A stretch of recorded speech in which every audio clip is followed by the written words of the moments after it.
Hello traders, welcome back to my channel. आज की class में हम स्टॉक मार्केट के बारे में पढ़ेंगे कि व्हाट इज़ स्टॉक मार्केट, बिल्कुल बेसिक से। आज की क्लास में हम स्टॉक मार्केट के बारे में पढ़ेंगे कि व्हाट इज़ स्टॉक मार्केट, बिल्कुल बेसिक से। बिगिनर टू प्रो जो हमारी ये एक सीरीज़ है, ये कुछ वीडियोज़ हैं जो ये इनफ है स्टॉक मार्केट को जानने के लिए, ये इनफ है आपके लिए। क्योंकि बहुत अगर आप देखोगे कि आपको कोई एग्ज़ाम देने नहीं जाना है, आपको स्टॉक मार्केट से प्राइस एक्शन सीखना है, साइकोलॉजी सीखना है, रिस्क मैनेजमेंट सीखना है, ये 3 चीज़ें इनफ है आपको स्टॉक मार्केट में पैसा बनाने के लिए। तो ऐसा देखा जाता है कि स्टॉक मार्केट बोला जाता है कि एक बहुत बड़ा गहरा कुआँ है जिसमें जितना जाओ उतना गहरा कुआँ होगा, लेकिन हमें कुएँ में कूदना नहीं है, हमें कुएँ से एक बाल्टी भर पानी निकालना है, जो एक नीड है, जो हमारी एक नीड्स है। तो ये जो क्लास स्टार्ट होगी, जो हमारी ये क्लास है, इसमें हम अभी बात करेंगे कि स्टॉक मार्केट होता क्या है? इन शॉर्ट हम एनएससी, बीएससी कैसे क्लियर होता है, ये हमें एग्ज़ाम नहीं देना है, हमें ये कॉन्सेप्ट्स क्लियर करने हैं अभी। तो बेसिकली सिंपल शॉर्ट ये जो क्लास है, ये सब ऐसे आपको शॉर्ट शॉर्ट सिंपल प्रॉफ़िट कमाने के लिए कि मार्केट से कैसे पैसे कमाएँ, वो सिखा रहे हैं। तो पहले एक सिंपली स्टॉक मार्केट में आप जॉइन कर चुके हो। आप को एक आइडिया होगा कि स्टॉक मार्केट में आपने किसी भी इन्वेस्ट किया, अगर स्टॉक में आपने इन्वेस्ट किया, ऊपर गया तो आपने पैसा कमाया, नीचे गया तो आपका लॉस हुआ। और ट्रेडिंग में क्या होता है, ऊपर गया बाय करो प्रॉफ़िट, नीचे गया सेल करो प्रॉफ़िट। लेकिन ये कैसे प्रिडिक्ट करें हम? अब ये आने वाली क्लासेज़ में क्या क्वांटिटी लें, क्या रिस्क मैनेजमेंट होना चाहिए, हमने ये डिस्कस कर लिया। अब आगे और भी डीपली डिस्कस करेंगे। तो सबसे पहले अब जानते हैं व्हाट इज़ स्टॉक मार्केट। तो सिंपल हम देखेंगे कि आपकी एक कंपनी है प्राइवेट लिमिटेड और इस कंपनी को आपको एक्सपेंड करना है। ओवरऑल आपको हर जगह एक्सपेंड करना, पूरे इंडिया में आपको फैलाना है। बट आपके पास क्या नहीं है, इसमें फंड्स नहीं है, लेकिन आप प्रॉफ़िटेबल हो, आपने एक अपनी सिटी में जो बिज़नेस करा, आप उसमें प्रॉफ़िटेबल हो। लेकिन आपको क्या करना है कि आपको अपनी कंपनी को एक्सपेंड करना है ताकि आप और प्रॉफ़िट कमा पाओ। तो आप क्या करते हो, अपनी कंपनी का कुछ परसेंट जो है पब्लिक कर देते हो। तो पब्लिक करने से लोग क्या करते हैं, आपकी कंपनी के जो भी शेयर्स हैं, वो उस परसेंट के हकदार हो जाते हैं हमें और उस परसेंट के बदले में आपको पैसे देते हैं। उस फंड से आप इन्वेस्ट कर सकते हो अपने बिज़नेस में, ताकि आप अपने बिज़नेस को ग्रो कर सको। आपका बिज़नेस जैसे-जैसे ग्रो होगा, आप जैसे लिस्ट करोगे, लिस्ट कहाँ करोगे? इंडियन मार्केट में एनएसई, बीएसई में।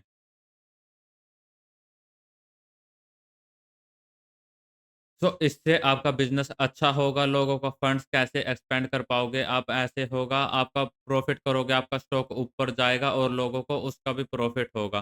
So this is how stock market works. But इसमें प्रॉब्लम क्या होती है? अब आपका ये जो स्टॉक है, ये बड़े टाइम फ्रेम पे तो ऊपर, अगर अच्छा फंडामेंटल स्टॉक है तो ये ऊपर जाता है। बट ये स्मॉल टाइम फ्रेम पे क्या है, छोटे टाइम फ्रेम पे 1-2 हफ्ते छोटे टाइम फ्रेम पे ये गिरने वाला है, मंदी आ गई है, ये नीचे जा रहा है। तो इसमें आप क्या करोगे ऐसे टाइम पे? या फिर देखो, इन्वेस्टिंग में कैपिटल काफ़ी ज़्यादा लगता है। अगर आप एक स्टॉक में इन्वेस्ट कर रहे हो, अगर स्टॉक का प्राइस है ₹1000 है, तो आपको पास कैपिटल है अगर 10,000 है, बट यहाँ पे प्रॉब्लम क्या आता है, 1000 इंटू 10 करोगे तो आपको सिर्फ़ 10 क्वांटिटी आएगी। इन 10 क्वांटिटी से आप एक स्टॉक कितना मूव करेगा, 1 महीने में मान लो 5% मूव किया, तो इन 10 क्वांटिटी में आपको इतना ही प्रॉफ़िट होगा। ₹1000 का अगर स्टॉक है तो 5% यानी ₹500 का ही प्रॉफ़िट होगा आपको। और 10% मूव करेगा तो आपको ₹1000 का प्रॉफ़िट होगा। तो ये भी कब होगा, जब स्टॉक 10% का मूव दे। सो काफ़ी टाइम लग जाता है, 1 महीना, 2 महीना, 3 महीना, 4 महीने भी लग जाते हैं 10% मूव करने में। इस बीच में मार्केट क्रैश भी होता है और फिर बायबैक भी करता है। बस ये जो टाइम टेकिंग प्रोसेस है जिसमें मार्केट कभी-कभी क्रैश भी होता है, इसमें लॉस भी आपका नेगेटिव हो जाता है। तो इसको हैंडल कैसे करें, इसको टाइटल कैसे करें आप? मार्केट आए तो यहाँ पे इंट्रोड्यूस हुई इंट्राडे ट्रेडिंग। जहाँ पे आप एक स्टॉक को बाय कर सकते हो 9 बज के 15 मिनट पे और उसे स्क्वायर ऑफ कर सकते हो साढ़े 3 बजे तक। मतलब जिस दिन आपने स्टॉक को बाय किया उसी दिन आपने सेल कर दिया। इसे हम इंट्राडे ट्रेडिंग बोलेंगे। इसमें आपको मार्जिन काफ़ी मिलता है, लेवरेज काफ़ी मिलता है। यदि एक स्टॉक ₹1000 का यानी इसमें आपका 5x मिलता है। यानी एक क्वांटिटी आपको ₹50 में भी खरीद सकते हो। ये आपका फ़ायदा होता है लेवरेज का। अभी हम ये सीखेंगे कि आपको इसको कैसे ट्रेड करना है, इंट्राडे क्या होता है, सेलिंग क्या होता है, इन्वेस्टिंग क्या होती है, ये चीज़ें हम समझेंगे अभी। तो हम बात करते हैं इंट्राडे ट्रेडिंग की। तो इंट्राडे क्या होता है, स्विंग ट्रेडिंग क्या होता है, इन्वेस्टिंग क्या होते हैं, ये 3 चीज़ें अब हम समझेंगे। तो अभी बात करते हैं इंट्राडे ट्रेडिंग की। ये 3 टाइप के मार्केट होते हैं, स्टाइल ऑफ ट्रेडिंग आपके। तो आपको आइडेंटिफ़ाई करना है आप कौन से टाइप के ट्रेडर हो। तो इंट्राडे में मैं आपको कुछ बात बताता हूँ, स्विंग ट्रेडिंग के भी फैक्ट्स बताएँगे और इन्वेस्टिंग के भी फैक्ट्स। तो इंट्राडे ट्रेडिंग में आपको जो स्किल रिक्वायरमेंट है आपकी काफ़ी हाई होती है। आपको काफ़ी हाई स्किल लगेगी इसमें और आपको जो है टाइमिंग होती है 9:15 से 3:30 ये टाइम तक मार्केट ओपन होता है। स्किल्स काफ़ी हाई लगता है, टाइम रिकॉर्ड काफ़ी हाई होता है। लेवरेज जो आपकी क्वांटिटी होती है आप ज़्यादा ले सकते हो इसमें, लेवरेज आपको ज़्यादा मिलता है और अगर आप इसमें ज़्यादा स्मॉल कैपिटल से ज़्यादा प्रॉफ़िट कर सकते हो और लॉस भी आप इसमें बड़ा कर सकते हो। तो इसमें क्या होता है बिग रिस्क और बिग रिवॉर्ड। ये तो फैक्ट है कि आप जहाँ भी ज़्यादा रिस्क लेते हो, वहीं आपको रिवॉर्ड भी ज़्यादा मिलता है। तो यहाँ पे आपको टाइमिंग पता चल गई, स्किल काफ़ी रिक्वायर्ड है। यहाँ पे आपको टाइमिंग पता चल गई, आपको स्किल काफ़ी रिक्वायर्ड है, लेवरेज ज़्यादा मिलता है, रिस्क ज़्यादा है, रिवॉर्ड ज़्यादा है आपका। तो ये हमारा इंट्राडे ट्रेडिंग पे ज़्यादा फ़ोकस होगा, स्विंग पे थोड़ा होगा और इन्वेस्टिंग के बारे में मैं आपको आइडिया दूँगा कि इन्वेस्टिंग क्या होता है। कंप्लीट फंडामेंटल एनालिसिस होती है कि एक कोई कंपनी का आपने पीई रेशो देखा, उसके फंडामेंटल देखा, बैलेंस शीट देखी, ये फंडामेंटल में आती है। तो हमें फ़ोकस वहाँ पे करना है ट्रेडिंग पे, क्योंकि हर कोई स्टॉक मार्केट में आता है, उसके पास कैपिटल कम होता है और वो पैसे कमाने के लिए आता है और वो इंट्राडे ट्रेडिंग करता है और वहाँ से पैसे कमाता है और उसके बाद वो स्विंग ट्रेडिंग में डालता है वो पैसा।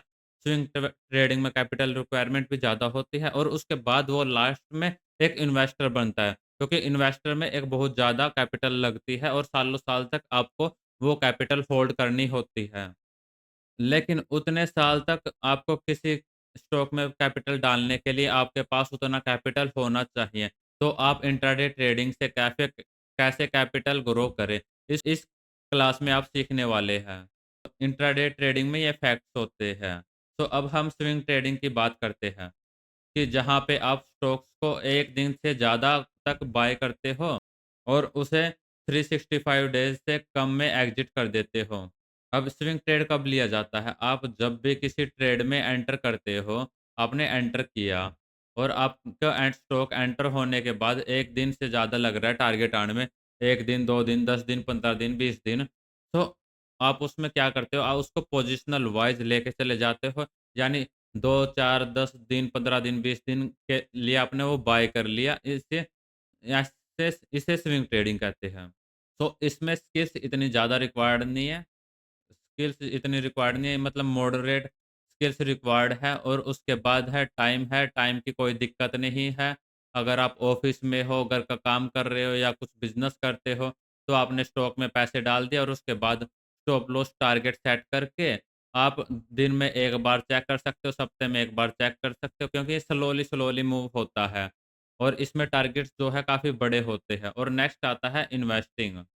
इसमें लेस स्किल रिक्वायर्ड है। आपने क्या करना है, क्वालिटी स्टॉक्स हैं, जो इंडिया के बेस्ट स्टॉक है निफ्टी के, यहाँ पे लेस स्किल रिक्वायर्ड है। आपको क्या करना है, जो क्वालिटी स्टॉक्स है इंडिया के, जो भी बेस्ट स्टॉक है निफ्टी 50 के, जो भी पुराने स्टॉक्स है बोल सकते हो, जैसे टाटा के स्टॉक्स हो गए, रिलायंस के स्टॉक हो गए, ये जो भी स्टॉक्स है जिनमें बहुत सालों से अच्छा पोटेंशियल है ग्रो करने का, हाईली ग्रो फंडामेंटल ग्रोथ है इनकी, फंडामेंटल काफ़ी अच्छे हैं। आप इसमें इन्वेस्ट कर सकते हो। तो इस कोर्स में हम सीखेंगे इंट्राडे ट्रेडिंग और स्विंग ट्रेडिंग और इन्वेस्टिंग में हम एक पार्ट भी रखेंगे, एक छोटा-सा, ताकि आपके क्या इसमें साइकोलॉजी होनी चाहिए, कैसे आपको इन्वेस्टिंग की तरफ मुड़ना चाहिए और कब मुड़ना चाहिए, इसमें हम ये बात करेंगे। अब नेक्स्ट पार्ट की तरफ अब बढ़ते हैं, technical analysis, psychology and risk management. ये 3 मोस्ट इम्पोर्टेंट फैक्टर्स हैं आपको as a trader, profitable trader बनाने में। ये फैक्टर्स हैं। सो टेक्निकल एनालिसिस यानी स्टॉक्स को टेक्निकली एनालाइज़ करना, रेजिस्टेंस, सपोर्ट, पैटर्न ये ड्रॉ करना और उसके बाद स्टॉक का प्राइस प्रेडिक्ट करना। अगेन साइकोलॉजी यानी आपकी सोच, उस लेवल पे मार्केट कैसे रिएक्ट कर सकता है, ये सबसे इम्पोर्टेंट पार्ट होता है। ये एक्सपीरियंस के साथ आपका डेवलप होगा और हम थोड़ा हेल्प करेंगे आपकी इम्प्रूव यूर साइकोलॉजी में। और थर्ड पार्ट है रिस्क मैनेजमेंट। रिस्क मैनेजमेंट क्या होता है? आपको कौन से स्टॉक पे कितना रिस्क लेना चाहिए, आपकी क्वांटिटी कितना होनी चाहिए, आपका स्टॉप लॉस कितना होना चाहिए, आपकी पोजीशन कितनी होनी चाहिए। अगर आपने कोई पोजीशन ली है, कोई आपने स्टार्ट की है ट्रेडिंग, तो आपको कितना कैपिटल ऐड करना चाहिए, इसके बारे में हम बात करेंगे। सो स्टार्ट करते हैं टेक्निकल्स के बारे में, टेक्निकल के बारे में कि कितना इम्पोर्टेंट है ये ट्रेडिंग में परसेंटेज वाइज़। तो ये कितने परसेंट है? 20% इम्पोर्टेंट है एक ट्रेडिंग में। तो साइकोलॉजी का इम्पैक्ट जो है, साइकोलॉजी इज़ 60%, जो पूरा मेजॉरिटी ऑफ परसेंटेज है जो साइकोलॉजी है। कि क्या आपकी रिएक्शन होना चाहिए, क्या आपकी सोच होनी चाहिए एंड रिस्क मैनेजमेंट इज़ 20%। अगर आप रिस्क मैनेजमेंट नहीं करोगे तो आप अपना अकाउंट ग्रो नहीं कर पाओगे। तो साइकोलॉजी एंड रिस्क मैनेजमेंट एक सेम पार्ट में आता है कहीं न कहीं। तो ये 80% ऑफ ट्रेडिंग, अगर हम टेक्निकल एनालिसिस की बात करें दैट इज़ फॉर 20%। सो आपको हमेशा ये चीज़ें याद रखनी है कि आपको टेक्निकल में, टेक्निकल तो ज़रूरी है क्योंकि आपको एंट्री, एग्ज़िट, टारगेट और प्राइस एक्शन समझने के लिए टेक्निकल ज़रूरी है। बट आपकी मेजॉरिटी जो है रिस्क मैनेजमेंट और साइकोलॉजी में होनी चाहिए। तो हम टेक्नो टेक्निकल से स्टार्ट करेंगे और धीरे-धीरे हम साइकोलॉजी पे भी डिस्कस करेंगे और रिस्क मैनेजमेंट पे भी डिस्कस करेंगे। तो टेक्निकल एनालिसिस जो है, हम पहले ये कवर करते हैं। तो स्टार्ट करते हैं टेक्निकल एनालिसिस में होता क्या है? By going on chart. अभी ये चार्ट आपको आपके सामने दिख रहा है। अब इस चार्ट में क्या दिख रहा है आपको? एक ग्रीन कैंडल है, एक रेड कैंडल है। सो देखो यहाँ पे क्या होता है, सबसे पहले हम इसे थोड़ा ज़ूम करेंगे और बात करेंगे, हम डिकोड करेंगे इन कैंडल्स को। कैंडल्स के बाद हम एक ग्रुप ऑफ कैंडल को डिकोड करेंगे कि जिस ग्रुप ऑफ कैंडल से क्या फ़ॉर्म होता है, क्या होता है, उसके बाद हम ये फाइंड करेंगे कि एक इन ग्रुप ऑफ कैंडल से क्या पैटर्न्स बनते हैं और उस पैटर्न से आप कैसे ट्रेड ले सकते हो। तो स्टार्ट करते हैं फर्स्ट ऑफ ऑल एक छोटे से टेक्निकल एनालिसिस से, एक कैंडल से, ठीक है? अब यहाँ पे मैं क्या करता हूँ, एक पिक्चर आपके लिए ड्रॉ करता हूँ। ये 2 कैंडल मैंने आपके लिए ड्रॉ कर ली। अब एक को कर देते हैं हम रेड, एक को कर देते हैं हम ग्रीन, जो कि बाइंग वाली कैंडल है।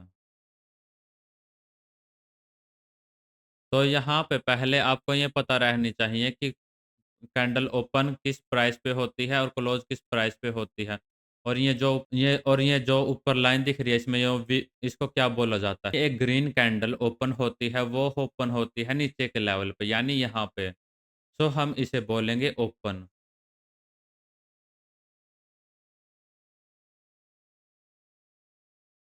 तो दिस प्राइस फॉर एग्ज़ाम्पल ये कोई भी प्राइस है लाइक 100, तो ये ओपन हुआ, इसकी क्लोजिंग प्राइस यहाँ पे हुई, जो ये इसका टॉप पोर्शन है ये क्लोजिंग प्राइस है।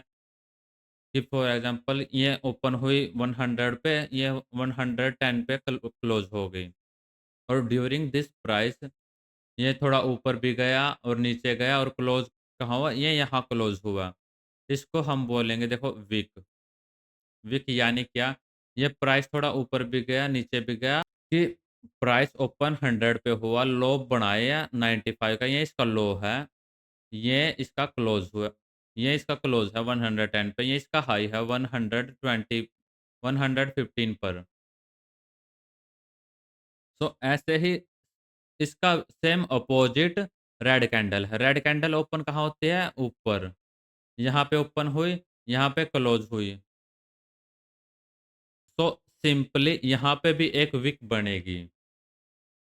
विक्स क्रिएट हुई यहाँ पे। तो ये एक कैंडल की जो बॉडी है इसे हम बॉडी बोलती है, ये जो बीच का पार्ट है ये बॉडी है। और ये बॉडी से हमें ट्रेडिंग के जो पार्ट होते हैं उसकी कैंडल की स्ट्रेंथ पता चलती है। विक से हमें पता चलता है कि कैंडल की वीकनेस का, कि कैंडल की क्या वीकनेस है, कि मार्केट क्या बिहेव करना चाह रहा है।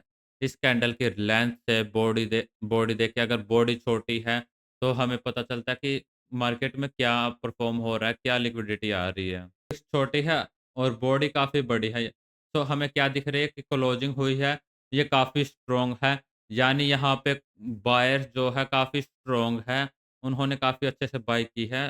तो हमने ये आइडेंटिफ़ाई हुआ है यहाँ इन स्ट्रेंथ इन बाय। तो ये एक कैंडल के बारे में जानना आपको ज़रूरी था। अब इसके बाद एक पिक्चर दिखाता हूँ कि जहाँ आपको जानने को मिलेगा कि कैसे किस कैंडल की कितनी स्ट्रेंथ है। आपको स्क्रीन पे एक पिक्चर दिख रही है। इस पिक्चर में हमें जो आइडेंटिफ़िकेशन है, वो डिटेल्स है, वो दिख रही है। सो फर्स्ट ऑफ ऑल देखो, this is most bullish bullish यहाँ पे अगर आप देखोगे कैंडल ओपन हुई, यहाँ क्लोज़ हुई और पूरी ओपन से क्लोज़ हो गई। सबसे जो ताकतवर है, जो बायर्स को बुल बोलते हैं, क्योंकि जो वो सर पे रहते हैं। बुल जो नीचे से मारता है तो वो ऊपर उछालता है। तो इसलिए उसे बुल्स बोलते हैं। इसलिए हम कभी भी मार्केट में जो होते हैं बुलिश बाइंग पैटर्न आते हैं, उसे हम बुल्स बोल देंगे, यानी ग्रीन, यानी मार्केट ऊपर जाएगा, उसे हम बुल बुल बोलते हैं। तो सेकंड होता है second most bullish candle, pin bar होती है।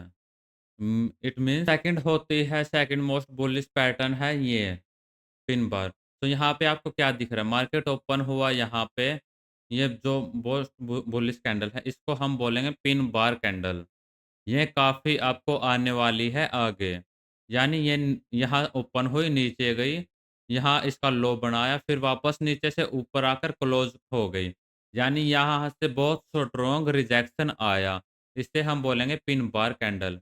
इसे हम बुलिश पिन बार बोलते हैं। ये सेकंड मोस्ट पावरफुल कैंडल है इन बाइंग। इससे क्या है कि इसके बाद प्राइस और ऊपर जा सकता है। यहाँ से बायर्स को स्ट्रॉन्ग बनाते हैं। क्योंकि यहाँ पे बायर्स अपनी प्रेजेंस बता रहे हैं। थर्ड होती है hammer, hammer candle. It means ये एक अच्छी खासी सेलिंग के बाद नीचे बनती है। यहाँ पे एक हैमर बन गया और यहाँ से मार्केट के रिवर्स होने के चांसेस होते हैं। तो ये कैंडल स्ट्रेंथ दिखा रही है आपको। यह जो इनडिसीजन न्यूट्रल होते हैं, न्यूट्रल बुलिश जो इनडिसीजन होते हैं, यानी कंफ्यूज कैंडल, क्योंकि ये ऊपर भी जाती है और नीचे भी जाती है और बीच में आके क्लोज हो जाती है। इसे हम कंफ्यूजिंग कैंडल बोलते हैं, जो कि बंद हो जाती है बीच में ही। लास्ट सबसे वीक जो कि ग्रीन, तो देखो ये ग्रीन तो बनी है खुली, तो यहाँ पे नीचे की तरफ यहाँ पे ओपन हुआ, ये काफ़ी ऊपर जाके हाई लगा के और नीचे आके क्लोज़ कर गया ये। लास्ट मोमेंट पे यहाँ पे काफ़ी सारे सेलर्स आए और इस पे बहुत बड़ी रिजेक्शन हो गई। तो ये वीकेस्ट कैंडल है। यहाँ पे सेलर्स का प्रेजेंस काफ़ी ज़्यादा देखने को मिलता है। अब हम देखेंगे बेयरिश कैंडल, या बेयर जब अटैक करता है तो वो पंजा मारता है, इसलिए हम इसे जो सेलिंग है उसे हम एज ए बेयर बोलते हैं, जो मार्केट को बेयरिश बनाता है। बेयरिश बुलिश ये वर्ड आपको काफ़ी काम आएंगे मार्केट में। मार्केट को आप इसी वर्ड से डिस्क्राइब करते हो कि मार्केट आज बुलिश है और बेयरिश है। अभी देखो, अब बेयरिश की बात करते हैं तो यहाँ पे ये रेड कैंडल है, मोस्ट बेयरिश जो है। इसका देखो ओपन और क्लोज कहाँ है? इसका ओपन हो गया, ये इसका क्लोज हो गया। मार्केट खुला ऊपर और नीचे आके क्लोज हो गए। ये सबसे बेयरिश कैंडल इसको बोल सकते हो। सबसे यहाँ पे सेलर्स जो है आपको काफ़ी स्ट्रॉन्ग दिख रहे हैं। अब इसके बाद हम बात करते हैं सेकंड जो मोस्ट बेयरिश कैंडल है, जहाँ पे मार्केट ओपन हुआ यहाँ पे और उसके बाद ऊपर जाने की कोशिश की, बायर्स को ऊपर जाने की कोशिश की, लेकिन स्ट्रॉन्ग सेलर्स एक्टिव हुए मार्केट में और रिजेक्शन दे के मार्केट को नीचे क्लोज कर दिया। इसे हम बोलेंगे शूटिंग स्टार। और ये हो गया देखो बेयरिश पिन बार की, यहाँ पे इतनी बड़ी है जो सेलिंग आई है, मार्केट को ऊपर ले जाने की कोशिश की, लेकिन वहाँ से सेलिंग ऑफ आई, इसका हाई लगा के यहाँ पे क्लोज़ कर दिया। कैंडल आपको कहीं भी मिल सकती है रैंडमली, लेकिन ये जो कैंडल्स हैं, ये दो जो न्यूट्रल है, जो ये जो ये कैंडल्स हैं, ये बेयरिश पिन बार और शूटिंग स्टार आपको हमेशा टॉप पे ही ज़्यादातर देखने को मिलेगी। और एक और ये कैंडल ग्रेवस्टोन डोजी। मार्केट ऊपर जा रहा है, यहाँ पे कुछ कैंडल परफ़ॉर्म की, यहाँ पे प्राइस ओपन हुआ, जैसे कि एग्ज़ाम्पल के लिए है ये, कि प्राइस ओपन हो गया, मार्केट को ऊपर ले जाने की कोशिश की, लेकिन यहाँ पे सेलर्स एक्टिव हो गए, यहाँ पे इनका ज़ोन आ गया, सेलर्स काफ़ी एक्टिव हो गए। तो सेलर्स ने क्या किया, यहाँ पे हाई जो लगाया था, यहाँ पे वापस नीचे ले जाके, यहाँ पे क्लोज़ कर दी, यहाँ पे जहाँ पे ओपन हुई, वहीं पे क्लोज़ कर दी।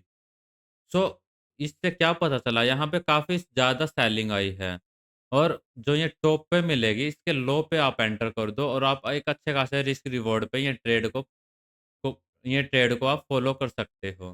तो ये आपको हमेशा ये कैंडल्स आपको टॉप पे ही देखने को मिलेगी। तो ये जो थोड़े-थोड़े पार्ट्स है, एक कैंडल की बॉडी बन रही है, इसमें हमें पता चल रहा है कि सेलर स्ट्रॉन्ग है, कुछ में पता चल रहा है हमें बायर स्ट्रॉन्ग है, कि यहाँ पे ऊपर से नीचे तक लेके जा रहे हैं, कि यहाँ पे सेलर स्ट्रॉन्ग है, नीचे से ऊपर लेके जा रहे हैं, बायर स्ट्रॉन्ग है। तो अब हमने यहाँ पे जो सीखा, यहाँ पे हमने सीखा एक कैंडल का स्ट्रेंथ और वीकनेस सीखी हमने। हमने एक ग्रीन कैंडल की स्ट्रेंथ और वीकनेस हमने सीख ली। और आपने वीक भी देख ली। और अब हम इसको डिकोड कैसे करें? अब हम इसको थोड़ा ज़ूम आउट करते-करते बाहर आ जाएँगे। अब यहाँ पे आप देखो, बहुत सारे ऐसी कैंडल्स बन रही है, देखो। जैसे कि आपने पिक्चर में देखी इंडिसीजन कैंडल, न्यूट्रल कैंडल, ये देखो, ये न्यूट्रल कैंडल रही कि प्राइस यहाँ पे ओपन हुआ, हाई भी लगाया, लो भी लगा के वहीं पे क्लोज़ हो गया। देखो, ये कैंडल्स हमने देखी अभी पिक्चर्स में, आपने देखी है जो। यहाँ पे देखो आपने ये मारूबुजो रही, ये यहाँ पे कैंडल्स में कितनी बड़ी सेलिंग आई है। ये सेलिंग भी आपकी अच्छी खासी आई है, ये देखो। आप ये कैंडल देखोगे अगर एप्रोक्स 200-250 पॉइंट की, तो आपको यहाँ सेलिंग देखने को मिलेगी ही, देखो। सो ये ग्रुप ऑफ कैंडल कैसे मूव करती है, ये जानने से पहले हम ये कैंडल के बारे में जानते हैं। अब हम जानेंगे कि रेजिस्टेंस रेजिस्टेंस और सपोर्ट क्या होता है। कि रेजिस्टेंस और सपोर्ट क्या होता है। रेजिस्टेंस यानी जहाँ से प्राइस ऊपर जा नहीं पाता और सपोर्ट यानी जहाँ से प्राइस नीचे नहीं जा पाता। इस वर्ड से ही इसके अंदर का वर्ड मीनिंग डेफिनेशन इसके अंदर ही छुपी है। तो अब एग्ज़ाम्पल दिखाता हूँ, ये कैसे आइडेंटिफ़ाई करें कि मार्केट में ₹1000 का प्राइस है, कि मार्केट क्या करता है, 1000 को टच करता है, फिर गिरता है, फिर ऊपर आता है, 1000 को टच करता है, गिरता है, फिर ऊपर आता है, 1000 को टच करता है, गिरता है। तो हमें क्या दिखता है यहाँ पे, ₹1000 के प्राइस पे बार-बार मार्केट आ रहा है, गिर रहा है, आ रहा है, गिर रहा है। तो इसे हम ग्रैब करेंगे एज़ ए रेजिस्टेंस लेवल, क्योंकि ये प्राइस मार्केट को ऊपर जाने नहीं दे रहा, स्टॉक को ऊपर जाने नहीं दे रहा, वहाँ से मार्केट बार-बार गिर रहा है। तो इसे हम आइडेंटिफ़ाई कैसे करते हैं? जब भी मार्केट ऊपर जाके एक स्विंग क्रिएट करता है, तो जहाँ से भी ये स्विंग क्रिएट करेगा, वहाँ पे एक लाइन खींच दो, आपको दिखेगा कि इस प्राइस से मार्केट गिर रहा है, उसको हम रेजिस्टेंस बोलेंगे। मान लो ये ₹1000 का प्राइस है, अब नेक्स्ट टाइम इसी लेवल पे मार्केट आएगा, तो यहीं से गिरना स्टार्ट हो जाएगा। तो हम क्या कर सकते हैं कि ये रेजिस्टेंस लेवल है, मार्केट ₹1000 पे आके गिरता है, तो हम यहाँ पे एक सेलिंग का ट्रेड ले सकते हैं। यहाँ पे हम एंट्री करेंगे और टारगेट जो भी हमारा नेक्स्ट सपोर्ट होगा, उसका टारगेट लगा देंगे और स्टॉप लॉस इसके ऊपर लगा देंगे। सो हमने कैसे ये प्रेडिक्शन किया कि मार्केट जब भी रेजिस्टेंस पे जाता है, वहाँ से गिरता है। तो वहाँ से सेलर्स आ जाते हैं, बेयर्स आ जाते हैं और ये हमारा छोटा-सा स्टॉप लॉस लगा देते हैं ऊपर का और हमारा नेक्स्ट सपोर्ट का टारगेट लगा देते हैं, जो कि हमें नेक्स्ट सपोर्ट दिख रहा होता है। और एंट्री करने के बाद हमें मार्केट गिरने लग जाता है और हमें प्रॉफ़िट होने लग जाता है। So this is how you plan. अब सिंपली हम बात करेंगे सपोर्ट की। ये होगी सेलिंग की यहाँ पे बात। अब हम बात करेंगे सपोर्ट की। जब मार्केट नीचे से ऊपर चला जाता है, यहाँ पे देखो, ऊपर से नीचे आया, रेजिस्टेंस से मार्केट गिर गया। अब यहाँ ये सपोर्ट है। अब यहाँ क्या हुआ, मार्केट सपोर्ट लेके वापस ऊपर चला गया। मान लो यहाँ पे प्राइस है ₹100 की, तो मार्केट ऊपर से नीचे आ गया और इस लाइन पे सपोर्ट ले लिया मार्केट ने। सो इसे हम यहाँ क्या करेंगे, एक छोटा-सा एसएल लगा के हम इस सपोर्ट से हम नेक्स्ट रेजिस्टेंस तक का टारगेट लगा सकते हैं, जहाँ तक मार्केट जाता है। तो हम यहाँ पे क्या करेंगे, इसको लॉन्ग पोज़ीशन करेंगे और यहाँ पे आपकी एंट्री होगी और ये आपके स्टॉप लॉस लगा लिए और ये टारगेट आपका फिक्स हो गया।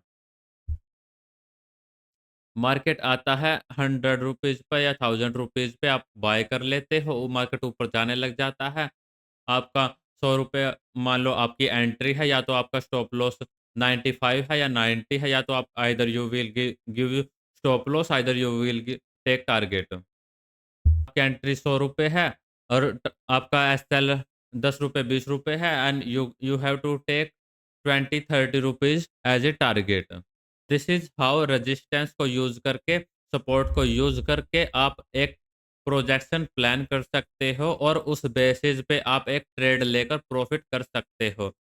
सो क्या सपोर्ट रेजिस्टेंस ये है, इसमें और डेप्थ पैटर्न्स भी बनेंगे, बहुत सारी चीज़ें बनेगी और हम ये धीरे-धीरे सीखेंगे और हम स्टार्ट करेंगे लेवल्स मार्क करना पहले। देखो, इसमें लेवल्स मार्क करते हैं, सो अब हम स्टॉक्स पे चलते हैं किसी भी। अब ल ल रिलायंस पे चलते हैं, सबसे फ़ेमस स्टॉक है जो है रिलायंस। अब हम इसमें लेवल्स मार्क करना सीखेंगे। तो देखो यहाँ पे लेवल्स कैसे मार्क करते हैं। अब देखो ये कहाँ-कहाँ से मार्केट गिर रहा है। मार्केट कहाँ-कहाँ से गिर रहा है। देखो वहाँ लाइन ड्रॉ कर दो, इस पॉइंट से मार्केट गिरा। यहाँ से एक लाइन ड्रॉ कर देते हैं। नाउ इफ यू सी, इस लाइन पे पहले भी मार्केट गिर चुका है, इससे पीछे देखो। यहाँ से मार्केट गिरा, रेड कैंडल कैंडल बनी। अब इसी प्राइस पे मार्केट आया, रेड कैंडल बनाई फिर से और फिर से गिरना स्टार्ट हो गया।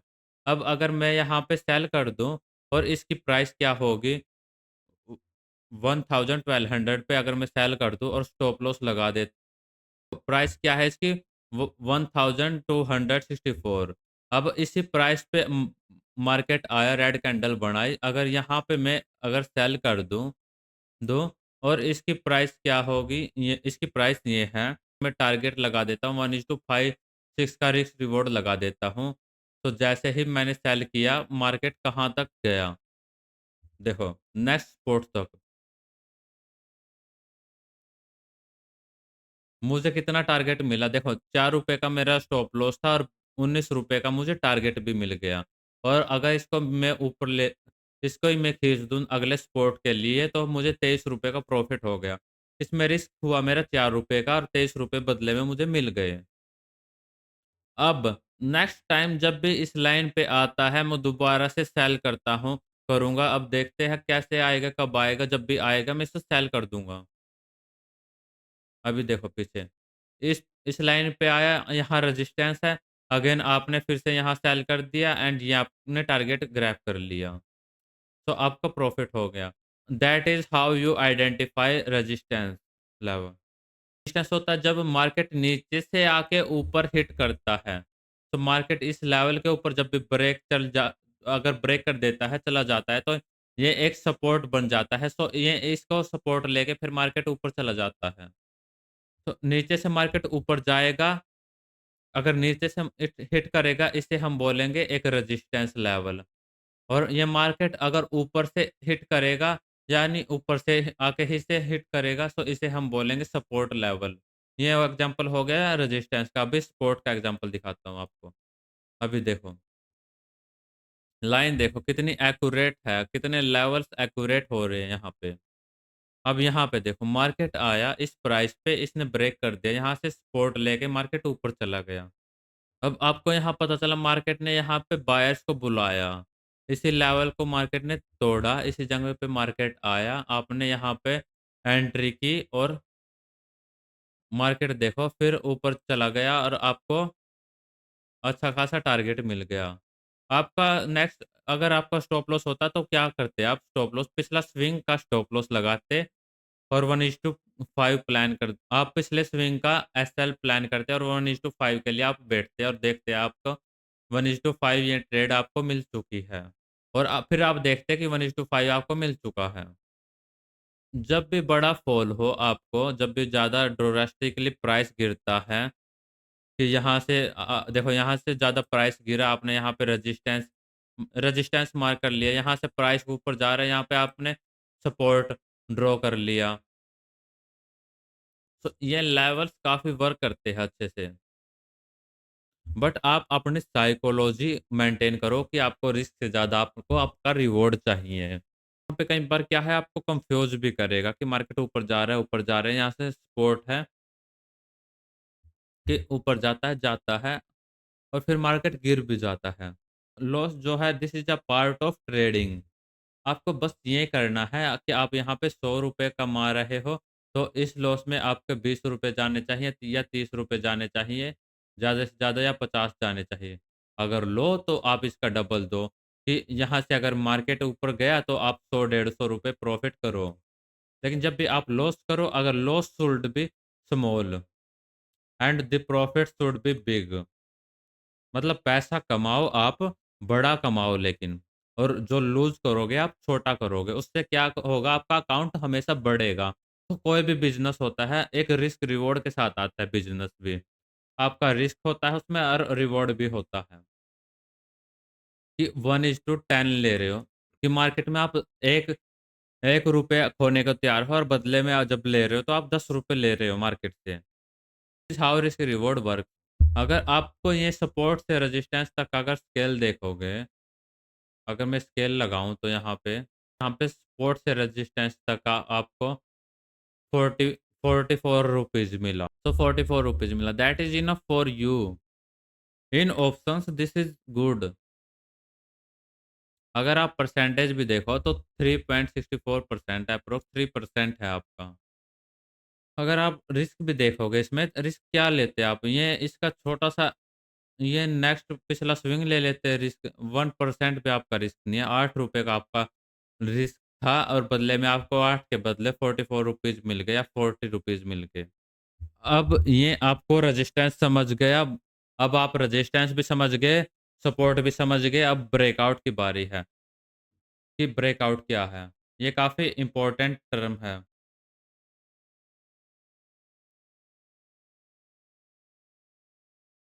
ये क्या होता है ब्रेकआउट? मान लो ₹1000 का प्राइस है, एक लाइन है, ये ₹1000 का रेजिस्टेंस है, अब यहाँ पे हिट करता है मार्केट, फिर नीचे आता है, फिर हिट करता है, फिर नीचे आता है। लेकिन जैसे-जैसे ये हिट किया जा रहा है, हिट किए जा रहे हैं, ये वीक होता जा रहा है। जितने बार ये ₹1000 पे हिट करेगा, इतना ही ये वीक होगा। सो नेक्स्ट टाइम ये क्या करेगा, ये प्राइस को जाके तोड़ देगा। क्योंकि यहाँ पे बार-बार बाइंग हो रही थी और यहाँ पे सेलर्स आए जा रहे थे इस रेजिस्टेंस पे और सेलर्स के यहाँ स्टॉप लॉस थे। यहाँ पे उनका स्टॉप लॉस लगा था। तो जैसे ही मार्केट इसको तोड़ता है, ये सारे इनका सेलर्स का लॉस होना शुरू होता है। अगर सेलर्स का लॉस होता है यानी बायर्स को प्रॉफ़िट होता है। क्योंकि मार्केट क्या है ज़ीरो सम गेम है। जो से बायर्स का पैसा सेलर्स को जाता है, सेलर्स का पैसा बायर्स को जाता है। अगर बायर्स को लॉस हो रहा है तो पैसा सेलर्स को जाएगा, सेलर्स का लॉस हो रहा है तो बायर्स के पास आएगा। और जब ये इसको तोड़ देता है तो एक बहुत बड़ी रैली मिल जाती है आपको। अगर ऊपर से नीचे काफ़ी बार हिट करे तो ये नीचे की तरफ ब्रेक कर देता है। तो इससे क्या होता है नीचे की तरफ मूवमेंट काफ़ी फ़ास्ट होती है। जब भी आप ब्रेकआउट ट्रेड करो एकदम फ़ास्ट मोमेंटम पर आप ट्रेड करते हो तो सेलिंग साइड आप डबल प्लान कर सकते हो। क्योंकि वहाँ आपको जल्दी टारगेट मिल जाते हैं। तो मार्केट कई बार क्या करता है, एक छोटी-सी रेंज में घूमता है, कंसोलिडेट करता है। छोटी-सी रेंज में कंसोलिडेट करता है। एक छोटी-सी रेंज में मार्केट यहाँ पे अब रेजिस्टेंस और सपोर्ट बना सकते हैं। अब मान लो कि ये सपोर्ट है, रेजिस्टेंस है। अब इसको हम क्या करेंगे कि ये छोटी जो रेंज है इसमें ट्रेड कर रहे हैं, हम एक बॉक्स बना देंगे। तो आप देखो प्राइस जो है 1220 से 31 तक प्राइस घूम रहा है। जैसे ही इसको तोड़ता है, तो आप रेंज के बाहर आता है, तो उसके बाद देखो आप कन्फर्मेशन कि कितना टाइम अंदर लगा घूमने के लिए और उसके बाद कन्फर्मेशन के लिए जैसे ही इन लेवल्स के पास आता है, तोड़ता है, आप एक कन्फर्मेशन लो। जैसे ही कन्फर्मेशन आपको मिलती है, लेवल टूटता है, आप एंटर करो और टारगेट के लिए बैठ जाओ और उसके बाद देखो मार्केट कितना फास्ट गिरना शुरू हो गया। 1200 से 1158 पे चला गया। ये यहाँ पे देखो, यहाँ पे कितने पॉइंट में घूम रहा था, मार्केट यहाँ पे 20 पॉइंट में घूम रहा था और आपको 60 पॉइंट्स दे के चला गया। सपोर्ट पे बाय करो आप, देखो सपोर्ट पे मैं ऐसे लिख देता हूँ, सपोर्ट पे बाय करो, रेजिस्टेंस पे आप सेल करो और थर्ड होगा आपका ब्रेकआउट पे। जिस साइड भी ब्रेकआउट ब्रेकआउट एक रेंज में होगा, जिस साइड भी ब्रेकआउट का ब्रेक होता है, रेजिस्टेंस पे अगर तोड़ता है तो आप बाय करो, अगर सपोर्ट पे मिलता है, सपोर्ट को तोड़ देता है तो आप सेल कर दो। तो ये टाइप की ट्रेडिंग होती है कि सपोर्ट पे बाय, रेजिस्टेंस पे सेल, अगर ब्रेकआउट होता है रेजिस्टेंस के ऊपर तो आप लॉन्ग हो जाओ, बाय कर लो, सपोर्ट के अगर नीचे होता है तो आप सेल कर दो। यहाँ पे रेंज तोड़नी चाहिए, ब्रेकआउट देनी चाहिए, रेजिस्टेंस के लेवल तोड़े, तब आप जा सकते हो। अब जस्ट ये लेवल्स हो गए, रेजिस्टेंस, सपोर्ट और ब्रेकआउट। अब क्या होता है इसमें कैंडल्स भी आ जाते हैं, पैटर्न्स भी आ जाते हैं, फ़ैमिलियर कुछ पैटर्न्स भी बनते हैं, जैसे double top, W pattern, M pattern, inverted head and shoulder, rising वेग, फॉलिंग वेग, ये कुछ पैटर्न्स के नाम हैं। तो ये पैटर्न्स कैसे होते हैं, इन पे ट्रेड कैसे किया जाता है, वो भी आगे डिस्कस करेंगे हम। अभी हमने क्या सीखा कि एक कैंडल कैसे कंसिस्ट करे, एक कैंडल का हमने डिस्क्रिप्शन पढ़ा, उसके बाद हमने लेवल्स पढ़े कि कैसे मार्केट ऊपर जाता है और नीचे जाता है। नेक्स्ट पार्ट में हम टेक्निकल्स डिस्कस करेंगे। तो नेक्स्ट पार्ट होगा टेक्निकल्स का, जो नेक्स्ट क्लास में हम डिस्कस करेंगे कि ये होगा कि ये जो कैंडल्स हैं, ये जो लेवल्स हैं, इसमें क्या पैटर्न बनता है और इन पैटर्न से आप कैसे आगे का फ्यूचर यानी आगे का प्रोजेक्शन आप सोच सकते हो, प्रोजेक्शन बना सकते हो और उसके पे ट्रेड ले सकते हो।